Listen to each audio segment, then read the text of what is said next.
Hi guys, this is Christina, And I'm Sean. and this is the Avoiding Avoidance podcast. Yeah, how you doing today? Doing all right. How are you? Uh, I know, same. I'm kind of, yeah. Uh, Long week, feels like. I mean, it's only Tuesday, Oh my God. but Yeah, it feels like it's already been a long week. I guess yesterday was just a long day. yeah. Got a lot on my mind too. Just, uh, yeah. Whew. Anyway, again, it's the Avoiding Avoidance podcast. Thank you guys for joining us.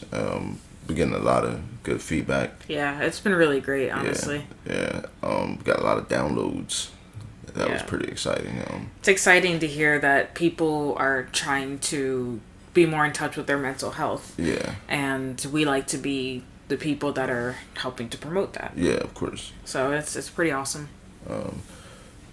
Also, you gotta you could the thing you when you talk to the lady. Oh yeah. Well, I was just gonna wait until it was a thing. Oh But no, because I mean I thought we should let people know because I think people would be interested in knowing that. yeah, well, so we've been kind of shopping around trying to talk to bigger than us companies just to see if we can get our foot in the door in terms of kind of Anything. yeah, anything really. Looking for more insight, more information to help give you guys more ideas on things you could do to improve things in your life and that kind of thing. And one person did reach out saying that they were interested in potentially doing an interview with us, and she's a therapist who specializes in avoidance. Maybe not specializes, but is involved with therapy related to avoidance. So that could be on the table. So I think that would be awesome. Yeah, I think a lot of people would like to hear that, especially I know like people in the group, Yeah. the avoidant groups and the AVPD groups. I know they would love to hear the Okay. opinion of an actual, because a lot of them don't go to therapy. Like when we did the poll, remember? Yeah. A lot of them Just said deal they with do it it on on their their own. own. Yeah. Yeah. Only, and then the next biggest thing was therapy, but that was like not even close still. Yeah. So I think a lot of people would like to hear what these people do, and then we can get some questions from you guys and Oh, ask them yeah. as well. Yeah. We would ask the therapist what those questions are. Yeah, as that well. would be awesome. So Yeah. when we post this episode, whenever we're promoting it, we'll drop links, or not links. We'll ask you for different questions that we can ask this person, if we can, agree on a time for us to set up an interview. Yep. But did you want to jump into the Yep. first topic? I'm ready to jump into the topics today. Topics are I guess little lighter than usual. Yeah. A Yeah. little. The first one we want to talk about is dealing with change. Dealing with change is a pretty big one for me. That's a pretty tough one for me. I don't know about you. Yeah, it depends on the situation. Okay. I like it for the most part. Yeah, no. No, not for me. I think part of having the AVPD makes me like that. Like things changing mean things aren't normal and habitual, like habits. Yeah. And you need these I don't like saying the word habits, but these habits keep your life formed in a certain way. Mhm. So like just like a regular person wakes up, brushes their teeth, gets in the shower, like that, like people, especially me with AVPD, like those simple, like formulated habitual Yeah, I know. Yeah. motions like that. It just gets easier. It makes your life easier and more predictable, and it makes you more comfortable because you know what's going on. I mean, honestly, So- you're that way with even food. Yeah, I'm that way with food too. You Yeah. you have like a comfort zone in terms of that. Yeah, exactly. And that's what you like to stick to. Yeah, exactly. So like it's like that with everything though.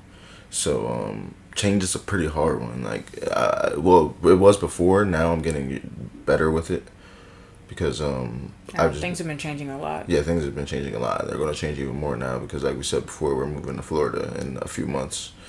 And that's completely new for me because I've never lived anywhere outside the tri-state area, which New Jersey, Pennsylvania, New York. Or Delaware, depending on Yeah, your depending. look. Yeah. But right there in that area, I've never lived outside of those Yeah. areas. So that's a big change for us. And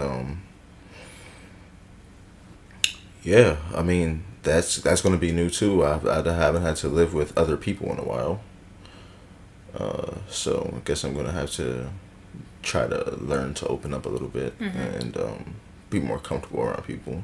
I'm excited for it. I'm excited as well. I'm excited for new things. And ever since, that day when I had that breakthrough, changing things hasn't been that hard anymore. It's been almost exciting. I've been looking at it as more, like I said, like a challenge. Like a challenge. Yeah. And I don't like anything to beat me. So now that it's a challenge, I have to. What? I was gonna say, I mean, you're that way with video games. Yeah, so I'm that way with everything. Yeah, like if I can't get it done, like you should just see me today. I did those 25 battles for that stuff. Yeah. 25 in a row, like because I had to. But it's dedication. Yeah, that's. I always have to win. Like not wins per se, but I don't like to let things beat you. Yeah, I don't like that. So this thing has been a thing that's been beating me for so long. This AVPD has been beating me for so long, and not wanting to change has been beating me. It's been slowing down my growth. Like I said, there's no such thing as being stagnant and progressing. There's you can't do both. Yeah. So yeah, I've been trying to recognize when I'm being afraid of those changes and confronting it head on, and that's been working for me. I know that doesn't work for everyone because it just doesn't. I know because you have to be. It's like when they say with people with alcoholism and all that stuff, you have to recognize that there's a problem, and some people don't recognize that feeling the way you feel and being avoidant of these things is a problem. Yeah. And it took me a while to realize that this disorder, even though I have it, I don't have to beat it. So yeah, like I was saying, you don't have to be the disorder. You don't have to, like for me, example, like I said, I always go, oh, I don't want to go there because my ABPD, or I don't want to go there. Like I was using it almost as an excuse instead of trying to actually combat it. And like I said, we just had a whole conversation in the group about some people feel like they're extroverts, but they're at the same time an introvert. Yeah, like your personality clashes with your mental disorder. Exactly, and that's usually what it is. Because you have depression, or because you have avoidance, or because you have anxiety, you act one way because of the disorder, and you act another way because of who you naturally are. And for me, instead of, I'm always just like, oh, the AVPD makes me do this, the AVPD makes me do that. I'm trying to get out of that and do what I think I want to do. So my AVPD makes me not want to hang around my friends sometimes because of whatever it may be. I might feel that day, I just might feel insecure about myself or whatever it might be. And or I might feel insecure going out with them to the specific place they want to go to. But I do want to go. So I need to look at that as my challenging it is to, instead of going, hey, I don't want to go out to that restaurant because it's going to make me uncomfortable, go, yes, it's going to make me uncomfortable, but it's also going to help me grow. And you can handle it. And I can, then as now, I didn't used to be able to go out to restaurants a lot, but now that's something I can do all the time because I've done it so many times now. And I didn't used to be able to do the crowded elevators thing, but now I can jump on crowded elevator. Like we just had to squeeze on the crowded elevator the other day when the people were arguing on there. But yeah. So it changes. It's hard, but I'm getting better at it. Yeah, I'm very proud of you with your progress. You've been doing a good job. Yeah, we got a lot of big changes coming up, so that'll be the big test. Yeah. I'm excited. I mean, I like change for the most part. I just don't like initiating it. Like for work, I have to quit.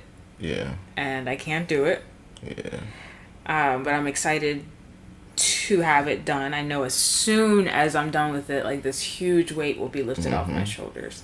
And I'm excited for a new job, a new world, a new environment. But initiating the change is very difficult for me. Yeah, I know. So that's kind of where I am in terms of it. But overall, if things are constantly changing in my life, I enjoy it because, like you said, it's a challenge and I enjoy it. So I don't mind. But, okay.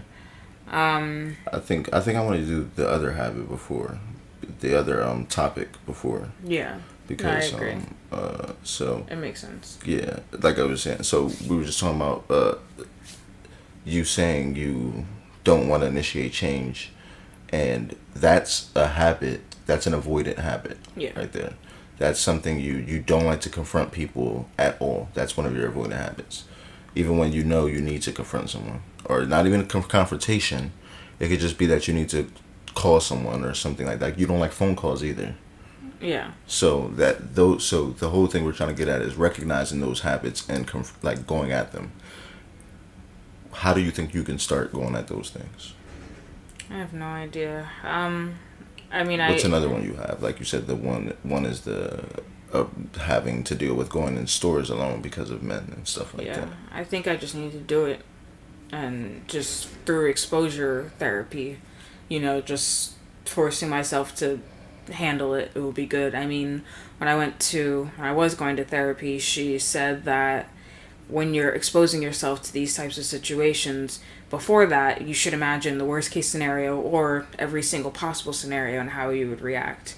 And that has helped for me because, she said, what if a guy does flirt with you or say something inappropriate?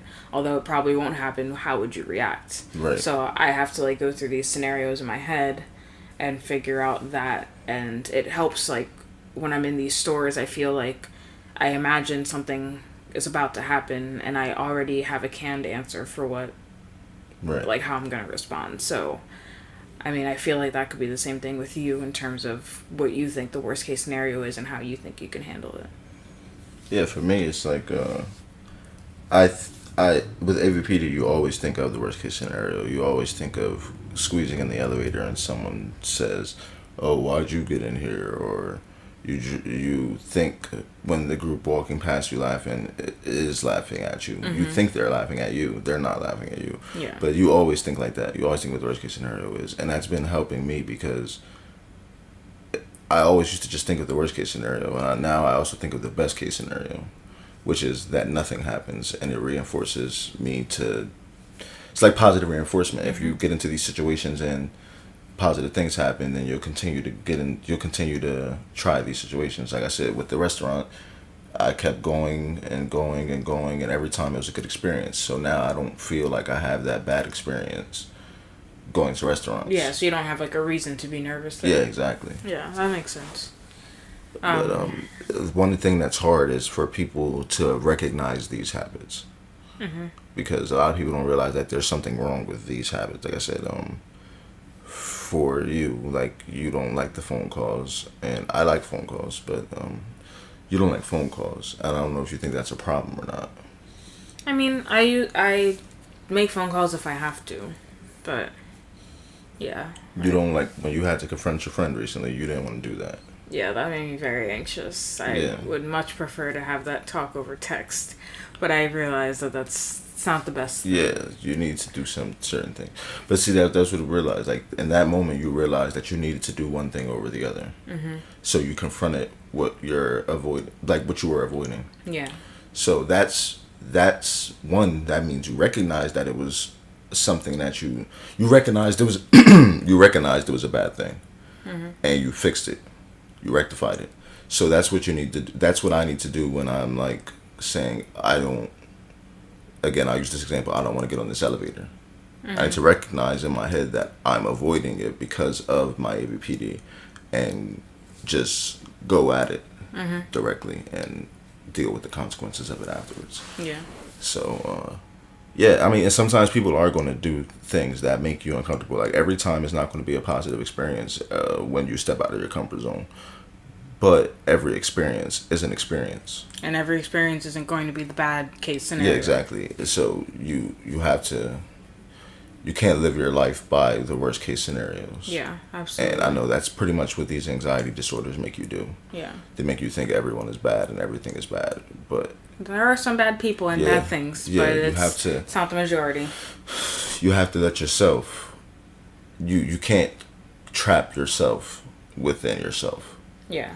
Which is what happens a lot, is that you get so comfortable with all these habits, and then you build up an avoidant personality disorder or something like that. It's true. Yeah. But it's hard to recognize these habits, and then besides recognizing them, it's hard to do something about them.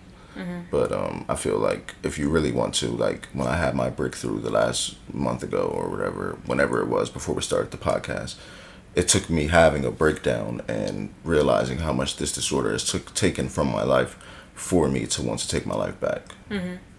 And ever since I realized how much it's taken from me, I've not been able to stop myself from taking other steps to get it back. So, like, I, talk to my mother, I talk to my friends about stuff, I talk to everybody I need to talk to about everything, pretty much.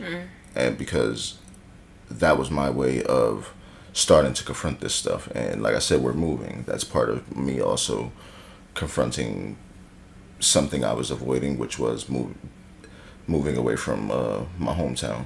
Right.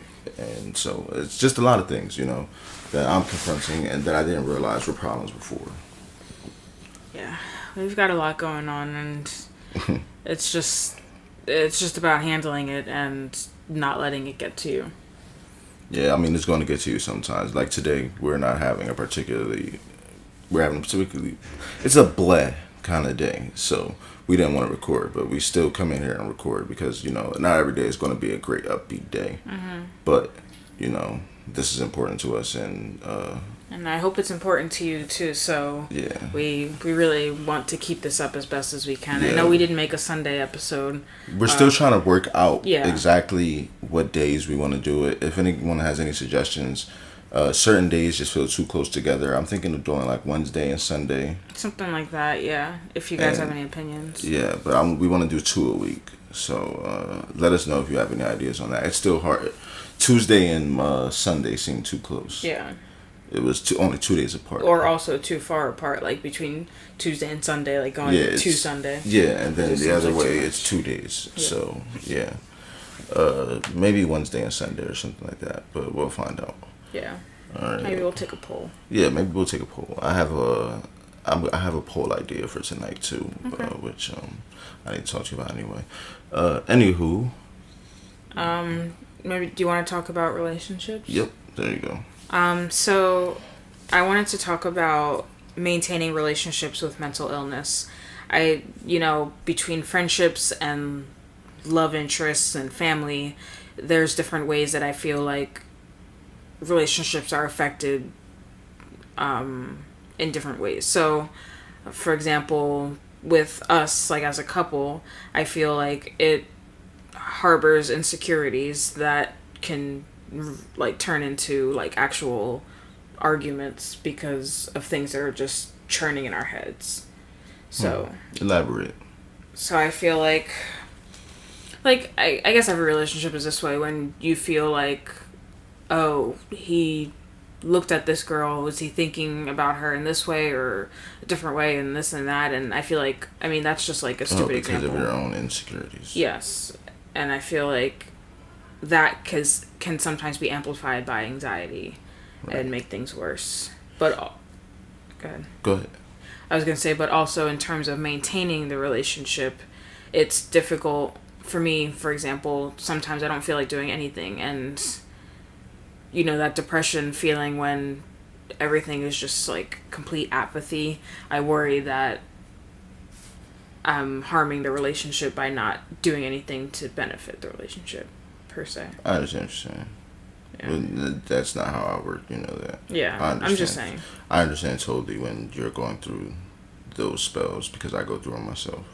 Yeah. And I'm sure everyone with anxiety goes through with some of those days where you just don't feel like you can do anything. Mm-hmm. And that's another thing we got to start doing is fighting through that. You have been doing well with.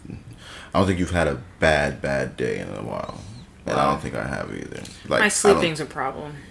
Yeah, but no, I mean besides that, I mean a bad day, like where it's like I can't get out of bed, I can't. Yeah. Like, yeah, we've been doing better with all of our upkeep in general, and but yeah, I don't think for me the hardest part about maintaining a relationship is because I have AVPD. And I feel like you have certain avoidant habits too, which is why you don't, like for example, talk to maybe your family as much about the stuff like this. You don't talk to them that much, so I feel like that's an avoidant habit. Yeah. And for me, it's the same way with my friends and family. I don't think they understand my disorder as much, so I just tend to not be around them, which is obviously harming our relationship because we could be a lot closer if I was to tell them why I am the way I am. And like if I let my mother know that I don't want to go to events and things like that, I just want to hang out at her house. You know, I'm sure she would oblige that. Like, yeah, just come to our house and eat dinner once a week. Did you or talk whatever with her like about that. that? Yeah, I talked to her about all that stuff. But that's how that is one of the biggest things for me that affects me. Is like I said, a lot of people don't understand the disorder. Yeah. So it's hard to get people to compromise and work with you when they don't understand it. So sometimes your friends want to go to an event or a party or something like that. And you're like, I can't do parties. Like, I don't want to do parties. And they're just like, they don't want to cancel what they're doing. So you either have to deal with going to the party and being uncomfortable or not hanging out with your friends. And a lot of the times, because of the ABPD, you just choose to not hang out with your friends. And that makes it a little bit harder to keep and maintain the relationship because you're going to be doing that a lot. If they want to go to the movies and you don't like the movies, then it's going to be the same thing. Like, you do that with your family sometimes too. What? Where they want to do something, but you don't necessarily want to do that thing, but you do want to hang out with them. So I just deal with it. Yeah, you just go. Even if you don't want to see the movie or if you don't want to go to the dinner, you go because you want to hang with your family. Yeah.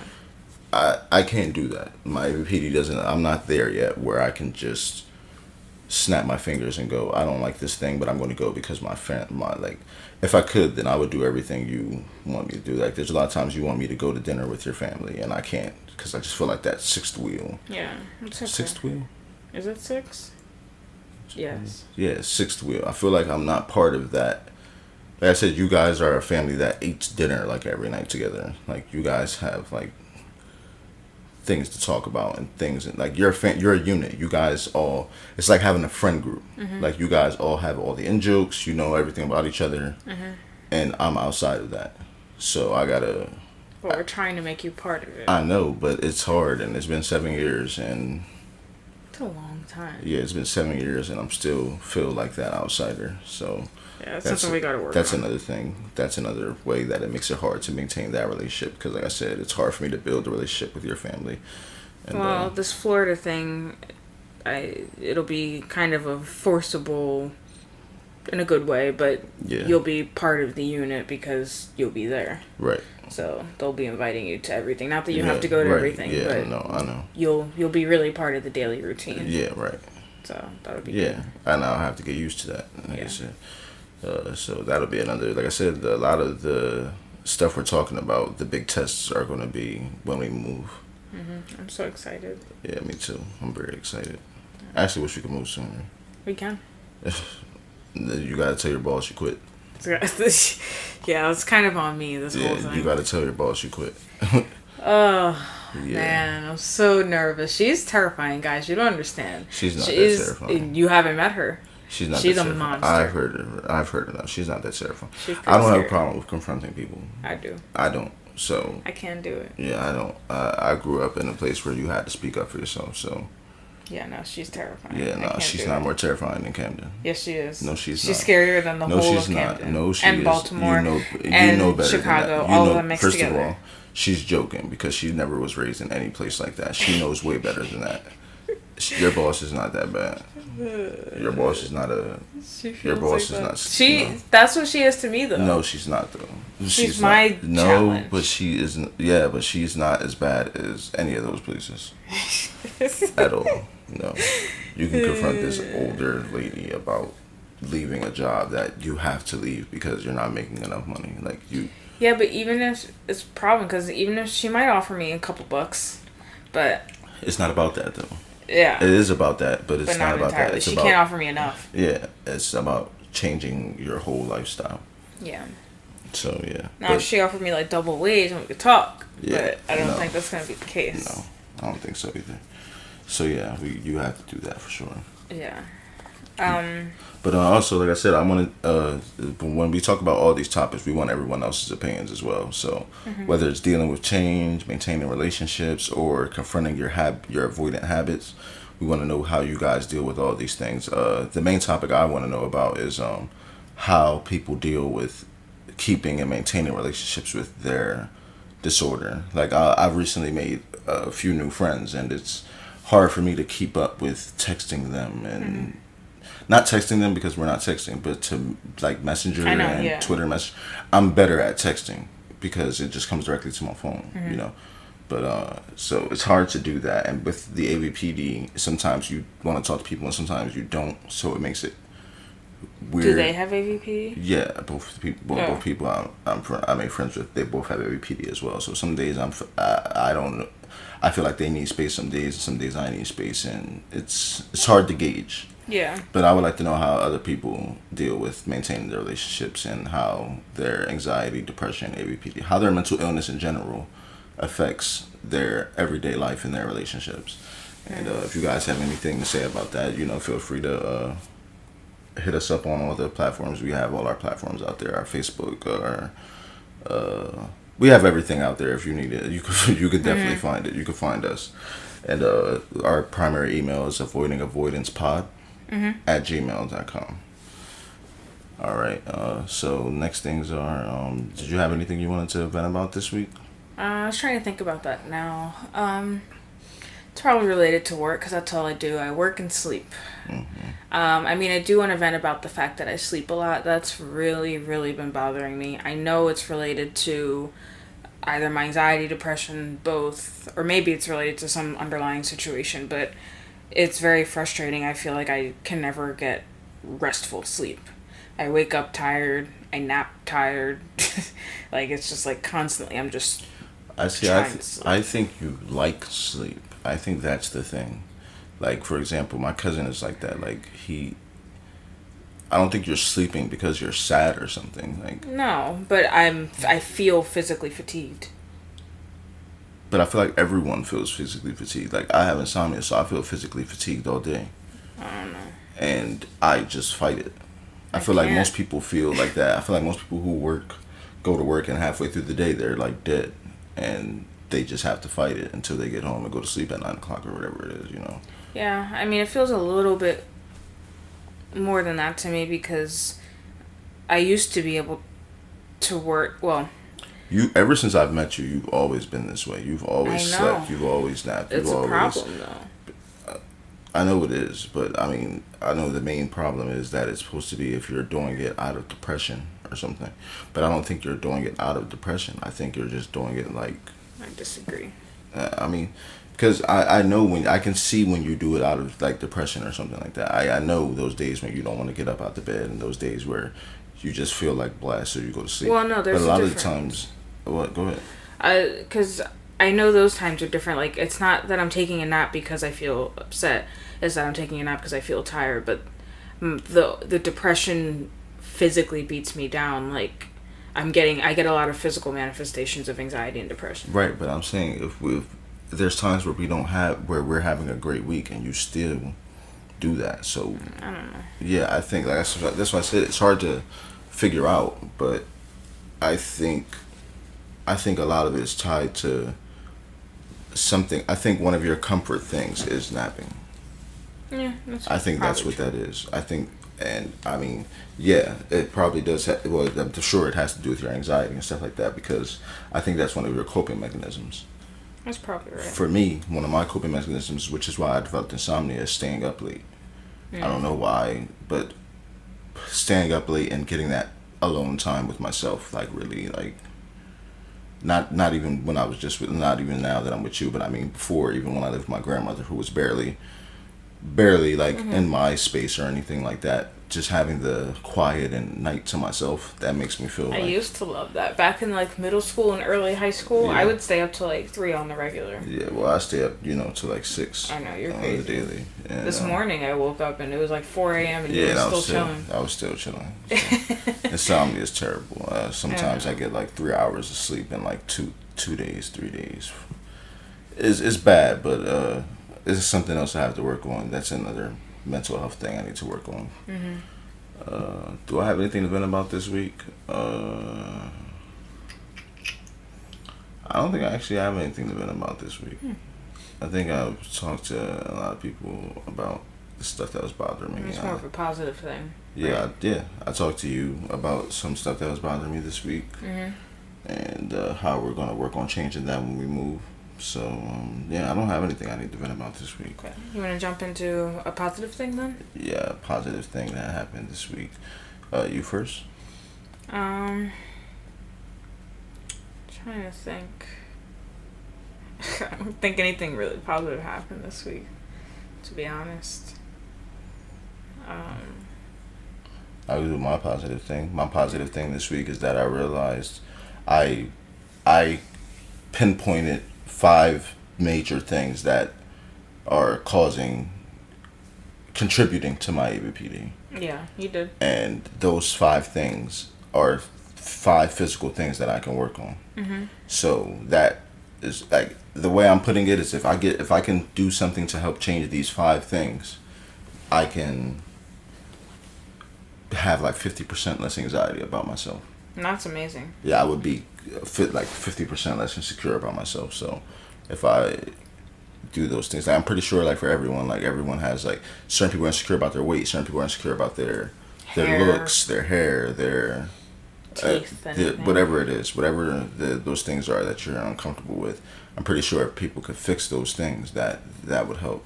So I recognized several things that are stopping me from progressing and being the people person I want to be. So I'm gonna try to fix those things. But before I was never thinking about those.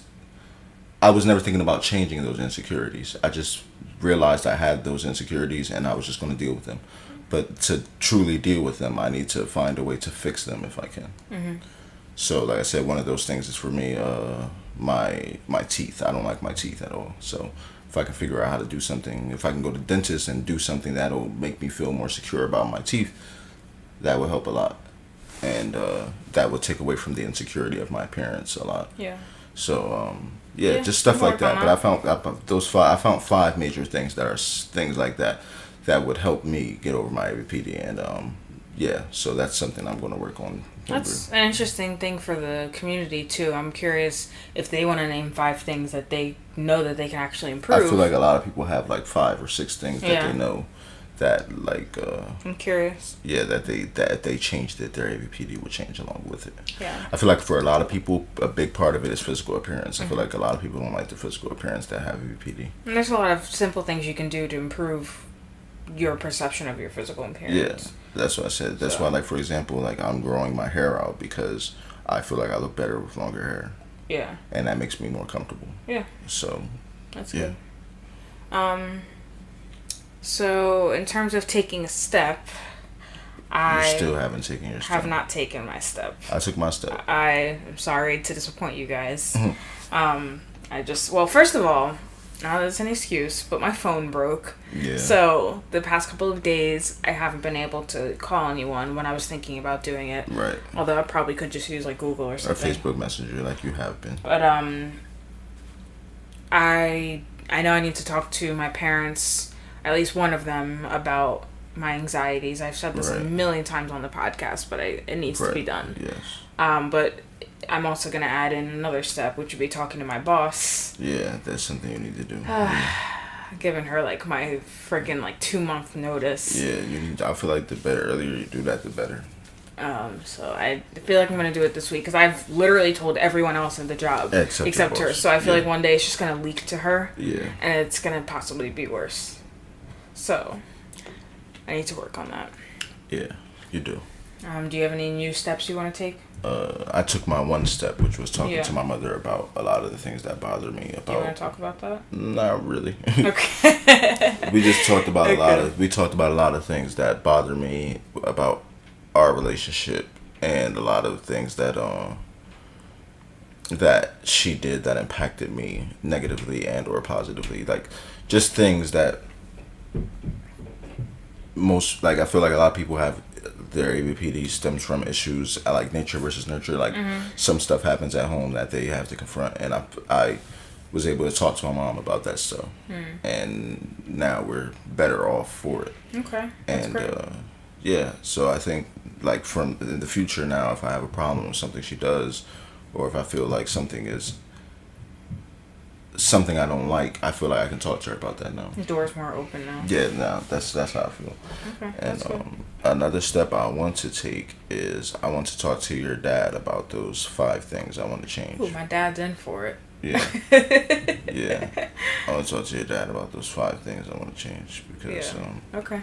he's going to be a big part in helping us when we move to Florida and everything. So I feel like he would like to know that stuff. Yeah, absolutely.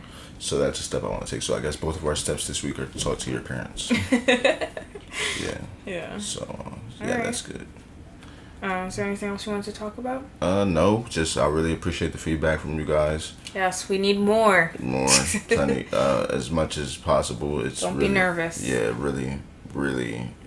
really helps us and really makes us want to continue doing this when we get to hear from people and hear their stories and hear their opinions on the things we talk about. Because like I said before, this is about others, not just us. It's about everyone as a whole. It's about all of us who suffer from these mental illnesses and these mental disorders and are trying to get a light shed on them. Yeah. So too many people just brush our mental disorders under the rug, and we're trying to get people to understand that it's okay to talk about it. It's okay to have a mental disorder, and it's okay to not be okay. Yes. And it's okay to talk about it.